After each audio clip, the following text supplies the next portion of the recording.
Welcome to Brainwave Live, a teen concert series run by teens for teens, and I'm your host, Sahara Curry. And tonight we have a great lineup. And to start, we have Michael, a 17-year-old artist from Brookline.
Would you like to come over here for an interview? Sorry about that. No, that was no worries.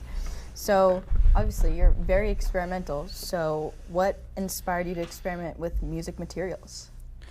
Well, the first question I really ask when I hear that question is, what non-instrument can I make into an instrument? Like, even the most, absurd idea, like, in SpongeBob, Patrick asks if mayonnaise is an instrument. I ask, why can't mayonnaise be an instrument?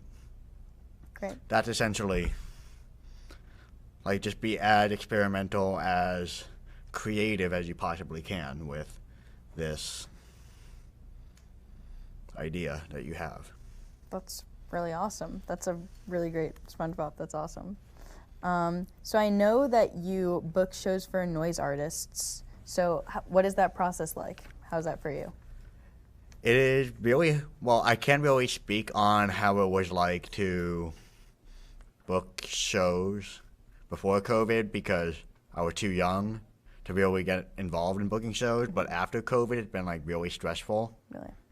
Because everyone has their own feelings about whether it's safe to perform with 45% of the country not vaccinated or whatever. Yeah. But also it's just people need to have some kind of escape for after being stuck inside the house for a year and a half. It's really stressful just to continue shutting down. Yeah. But it's a very nuanced and complex situation. Yeah, totally. That's very, very interesting, very insightful. Thank you so much, Michael. Yeah. Awesome. So next up, we have Madison Allen, a 17-year-old artist from Brookline, performing some poetry for us. So thank you so much, Madison. Writing is the only thing that makes total sense to me. My pen is never full from scribing broken words onto paper, nor my heart from the immense gratitude I feel from my listeners. The following pieces deal with some hefty emotion, so I invite you to listen to as little or as much as you can. This first piece is titled Muddled Mind. As I walk down Melnia Cass, I intermix the creased foliage that latches on to the soles of my shoes. My meld media of leaves echoes the physique of a horned spirit. I search for your traces amongst the abiding rainfall, but your hand begging to grasp mine pierced through ever so slightly. Every time I watch the sun digest luminescence and regurgitate the moon, I see the peeling of my skin allotted onto yours, and the litter of monsters birthed in plasma rapidly move enraged at life. I see the publication of my cloaked embers on any reflector escorted by your body in flames. A distinct breath whispers into my ear that addiction is both a boon and a bane. My body gently becomes paralyzed, and then I couldn't tell you if I was sitting or standing anymore. This next piece is titled 2:36 a.m. My eyes breed with the grandfather clock above my bureau, and my fingers choreo the fright of a yawn. My mind pivots from left to right, always changing its whereabouts. I see myself situated on a rock in the remote peninsulas, chaperoned by a hug to oneself. My face transports to my pillow and joins the deluge of those akin to me.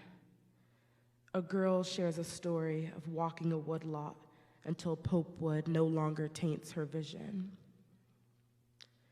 She reaches for my hand, but as I reach out for hers, the faint silhouette of it vanishes into the trees and the sky plasters a slim smile.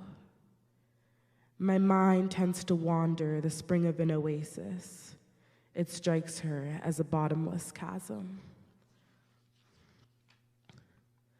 This last piece is titled What Home Means to Me. I live in a home with an expired train ticket tucked into blueprints of passengers' physiognomies who I most resonate with. I'm not sure if it's the fact that a train never occupies a single region that makes me feel most at home, or that home is a state of mind that has long departed the station and not a brick house engulfed in aged amenities. My feet lay crossed on the subway seats as my head vacillates to the indecisiveness of the train tracks. A woman whose body resembles the anatomy of a skeleton needs hers into mine, but I do not open my mouth up to speak. Our arms settle interlaced as one. She hums in her sleep, lightening the inflexibility perched on my neck. I hum with her, and together we hum our way home. Thank you.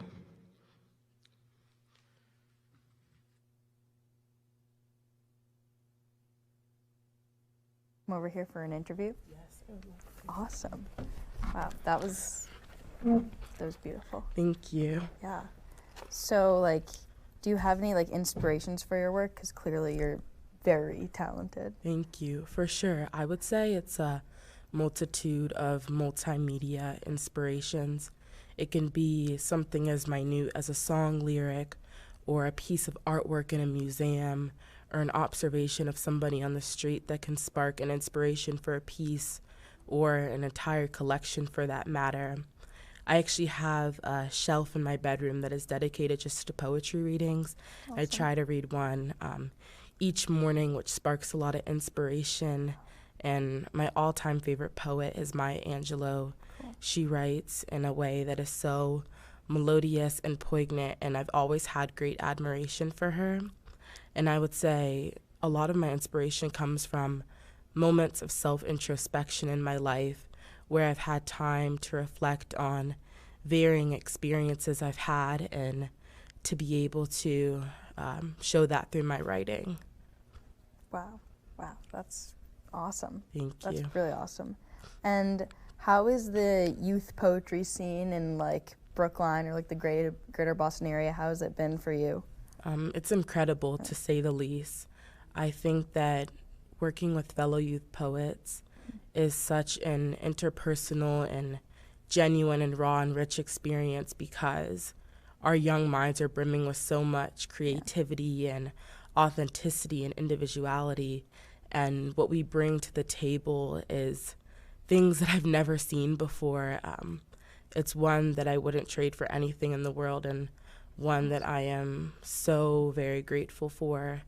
I've made some of my best friendships, and not just literary friendships, but friendships in general with fellow youth poets. And they're people that I love so very deeply, and just an incredible community to be a part of.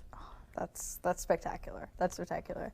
And then, like, one last thing is, how did you, like, originally get into poetry? Like, what sparked that, like, love for you? All right. I would say since early childhood, I can remember scribing imaginative stories onto pages intended for coloring and always writing above the word count in elementary school. My teachers would always ask me to stop writing so much, and I couldn't. And one particular moment, I remember my mom, she told me about an oratorical contest, and I was like, I'm down to participate. That sounds awesome. I ended up winning, and in that moment, it wasn't the win for me that made me so proud of myself, but it was the feeling that I felt, and that was that I touched the hearts of caring humans that were broken, depleted humans, just whoever it may be. I knew that writing poetry was one of my purposes in life, and I knew that that was a purpose that I immediately wanted to pursue. So I began journaling and turning those entries into prose and poetry and joining literary groups and fellowships, and just these days I can't seem to leave my pen and paper alone. Wow. Well, thank you so much for sharing your gift with Thank us. you. This has been Thank you, such a Sahara. treat. Thank Thank you so much. Wow. That was awesome. And then next up, we have a 17-year-old comedian who happened to be the video for Brainwave, and he's going to be doing a video for us today. So. Hey guys, I'm JDP, and I've never played an instrument before.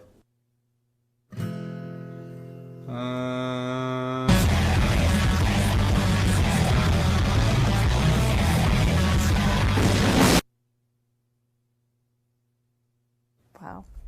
So, Jacob. What's up? Hello. So, what are your inspirations for this video? I don't think I have any. You know, I don't know why people keep asking me this question. I mean, it's kind of like, do you think, George Washington had inspiration for becoming the first president? No. Do you think Isaac Newton had inspiration when he invented gravity? No. So, I'd say Clifford the Bitter. Interesting. I'd say Clifford the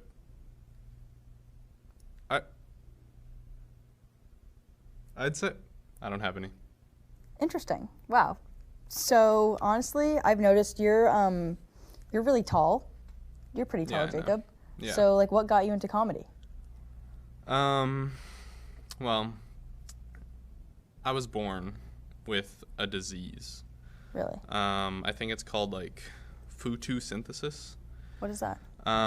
It's basically this thing where, genetically speaking, I'm just better than everyone around me. Really? But unfortunately, with that it's harder to suppress myself in some areas rather than others. And one of those is being funnier than other people. And of course being tall and handsome and so charismatic and just having a beautiful smile. But I can see all those things, yes. Yeah, I do my best to try and lower myself a little bit because I think it's kind of unfair if I don't give others a chance. Every day I just have women coming up to my house and knocking on the door and asking, Jacob, art thou there? Wow. So wow. That's intense. yeah, it's kind of hard, but Yeah, I don't do know how my you best. I don't know how you deal with all that. Yeah, Wow. I don't. And I have a burning question, really. Do you have any specific experiences with the Netherlands? No. No? No. None at all? No. Any? Not, No. Not any? No. Really? No. You sure? Cut it out. Really? No. Okay. So I guess I have one last question. No. No? All right. No. I have one last question. Okay. How do you implement comedy in other parts of your life? Or do you at all? Well, let me tell you a story. One time, when I was really little. No. Do it. One time, when I was really little, I was running around in the playground with a friend. It was a true story, by the way. I was running around, and at one point I slip, and I fall, and I go, "What the heck? I fell!" So, what's my first instinct? My first instinct is to look up at the sky. And so I'm there looking up at the sky, and my friend comes over to me, and he looks over down at me, and he goes, "Are you okay?" And at which point I go, "Yeah." So you know what I do after that? I walk home, and I go to my house. Yeah. And I go inside, and I walk up the stairs, and I take off my shoes, and then I look at my ankle, and I see my ankle is red and swollen. Wow. And so I go to my dad, and I go, "Oh, Papa, what has happened to my ankle?" And he goes, "You stupid boy, you have an infection." And so that's how I got my first injury. Wow. That was awesome. That was a really interesting story. It really wasn't. I thought it was great. I really know. thought it was great. You know what? Thank you, Jacob. You're welcome. Thank you so much for interviewing. Yeah, well, I'd say this was a waste of my time, but that would be putting it lightly. Well, I'm sorry about that. I'm not. All right. Well, thank you, Jacob. Can I have a high five? Would you like one? No. Fine. Are we done? If you want to. Can I leave? If you want to. Sure. Well, I want to. All right. Can I take the chair? I'm gonna say we're gonna have to leave the chair. I'm sorry. Yeah, well, I wanted to leave the chair anyway. Okay. Oh, shit. Hey, yo, my bad. Thank you so much, Jacob. All right. Well, next up we have Rhys, a 17-year-old from Brookline, with an interview first. Hi. How are you? I'm pretty well. Pretty you? well. Awesome. I'm doing well. Thank you so much. I'm excited to be here. Yeah, I'm very excited to have you here. I'm very excited for this interview.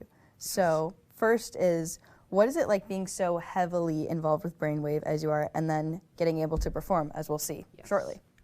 It's really strange because I've been working on this project for months, and I've seen it from the original concept phase, and I've seen every sort of part of the behind-the-scenes thing, and now I get to experience the one thing that I didn't expect to be able to do with my time here. So it's really nice. That's awesome. Cool. And then this is a burning question. What can the world learn from Rhys Boyd? Ooh, that's deep. Well, there are the practical things that people could learn. I've done a lot of work as an audio engineer, and I do love teaching those skills to people, and maybe as a musician. But really, I think people could learn from my coffee addiction. Don't drink coffee, people. Except it's lovely. I love coffee. Yeah, coffee's great. Coffee's Yes. great. I'm a tea person, but I love I love it. See, I can't do tea. Can't do the tea? No. Really? Wow. Never could. But that's not true. I used to be able to. And I do sometimes when I'm going to sing. Yeah. Yeah, it's good for the throat. Good. Yeah. Yeah. And then one last question. Do you have any musical inspirations at all? If you could answer this one. If you don't want to. But well, I could say could. a lot of bands. And a lot of artists that would not be apparent from what I'm about to play here, just because I dabble in a lot of genres of music.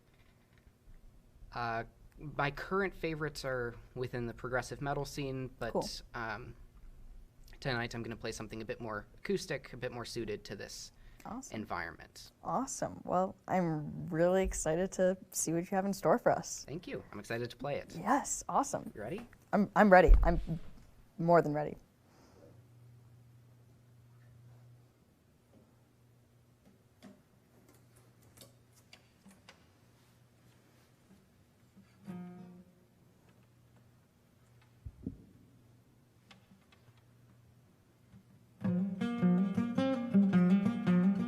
I tried to escape the thoughts of my life. I should stop and retune this, shouldn't I? Do you want to? Totally. Part of the process. As always. Oh, yeah. Lovely.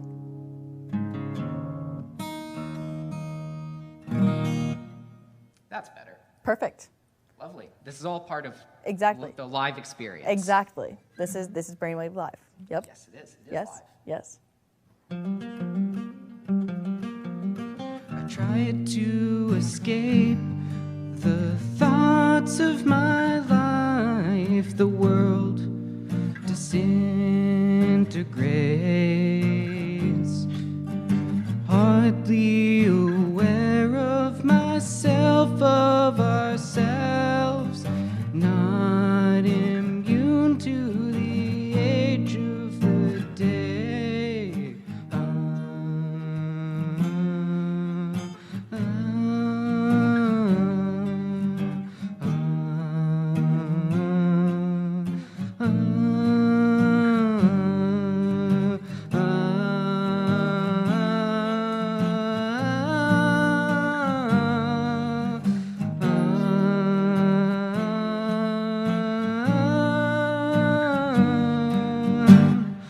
Holding you closer to me, I see the rain falls slower now. I gave myself fully, my eyes stay closed to be with you forevermore. Pulled out to sea by the power of you, relief from the torment of living life in oppressive times. The world stuck in an endless night. Holding you closer to me, I see the rain falls slower now. I give myself fully, my eyes stay